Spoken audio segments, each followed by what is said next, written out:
My full name is wāni Frère. I just won the 2019 APS Slam. I started doing poetry, I'd say like spoken word poetry maybe about 4 or 5 years ago.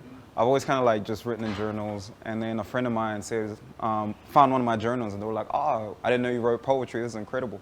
I thought they were just diary entries, so they took me to an open mic and they were like, if you just read out one of your entries, and I read it, and they were like, oh, you know, spoken word is quite big here. I didn't know what spoken word was, so I Googled it and found Def Jam Poetry Slam, and you know, kind of been in love ever since, I guess.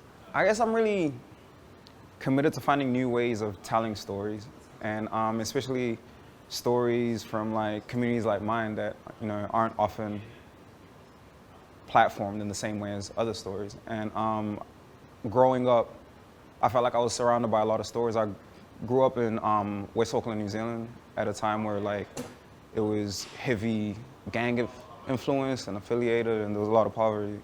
And I lost a lot of my friends to suicide. So writing just became one of my outlets, because it was like, I don't know, you got scared to be close to people because you never know, you know, what could happen, and there was a lot of drugs or whatever. And I just decided and made a commitment that like it had to be different. I didn't know what that was going to look like, but you know, this is how I found my own path in that. I want to be able to like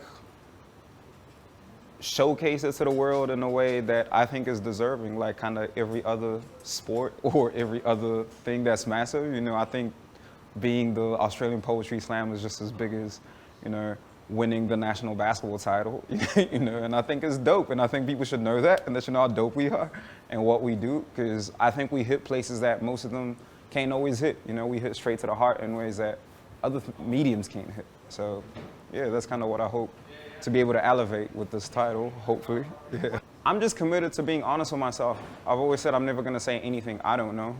You know, I'm never gonna say anything outside of my reality. I'm just gonna say my own truth. Whether that resonates with people, you know, that's not on me, but as long as I feel at peace about what I say. And I think like sometimes people see your willingness to be vulnerable in that way, and maybe that resonates with them. I don't know. I was just overwhelmed, you know? It's like, deep down you aspire to this thing or you hope for this thing, but it's not real until it's real, you know what I mean? And like, you can say all you want about like, you know, I just came here to just put my poem. No, it's a competition, you know? And I don't know, it just hit me different, you know? I aspired to it, but you don't always expect it. So it was like, it was dope. How do you think your life might change now? People gonna stop me in the street and be like, I want your autograph? No, I don't know. Hopefully,